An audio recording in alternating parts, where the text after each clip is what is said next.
15 বছরে 3টা প্রাইভেট স্কুলে চাকরি করেছেন। বাংলাদেশের প্রাইভেট স্কুলগুলোর এমন দুর্গতি কেন? আপনার কি মনে হয়?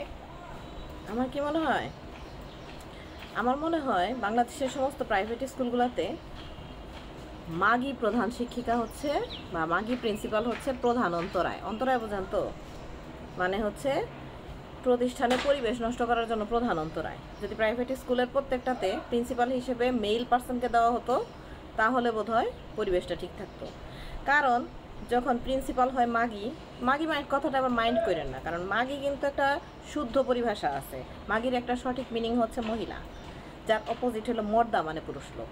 তো যদি মর্দা প্রিন্সিপাল হইতো তাহলে তার এই যে সমস্ত এই যে চুড়াইল দিয়ে অন্যান্য টিচারদের পিছনে লাগায় রাখে, এই যে কিংবা বিনা পয়সার শ্রমিক যে কতগুলা যাদেরকে অন্যান্য জেনারেল টিচার্সদের পিছনে এরা লাগায় রাখে, সেখানে তারা সতীন বাদাবাদি করতে পারতো না, তাহলে ইনস্টিটিউশনের পরিবেশ অনেক ভালো থাকতো।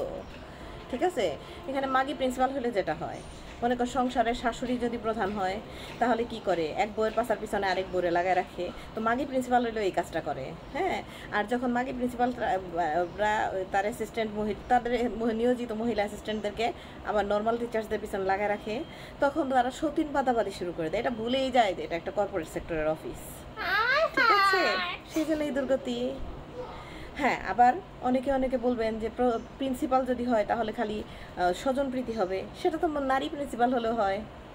তার পছন্দের চুড়াইলদের মেয়েদেরকে চাকরি দিয়ে দেয়, ভাইদেরকে চাকরি দিয়ে দেয়, তাদের মনোনীত ওই চুড়াইল ফ্যামিলিগুলা থেকে নিয়ে একটা পারিবারিক রাজনীতি শুরু করে দেয় প্রতিষ্ঠানে। তো প্রতিষ্ঠান আগাবে কীভাবে?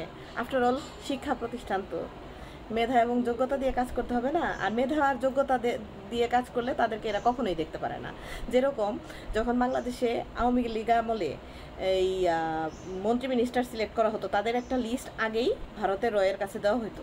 সেখানে যারা একটু পড়াশোনা জানে তারা কখনোই তাদেরকে সিলেক্ট করতো না। ঠিক একই রকম শিক্ষা প্রতিষ্ঠানে যখন মাগি প্রিন্সিপাল থাকে, তখন যে টিচার্সরা অনেস্ট এবং সঠিকভাবে কাজ করে এবং কিছুটা স্ট্রিক্ট, তাদেরকে সবসময় এরা বাদের তালিকায় ফেলে প্রতিষ্ঠান সাজিয়ে নেয়। যার জন্য যা হবার তাই হয় আলটিমেটলি। বুঝতে পারিস আপা। মাগি কথাটা কেউ মাইন্ড নিয়ে না। আমার মুখের ভাষা এমনিতেও অনেক ভালো, যে সেরকম না, কিন্তু মানুষ খারাপ না। ঠিক আছে, আর তাছাড়া মাগি একটা শুদ্ধ ভাষা, শুদ্ধ বাংলা ভাষা। হ্যাঁ, মাগির পরিশুদ্ধ অর্থ হচ্ছে মহিলা, আর অপোজিট হচ্ছে মুর্দা।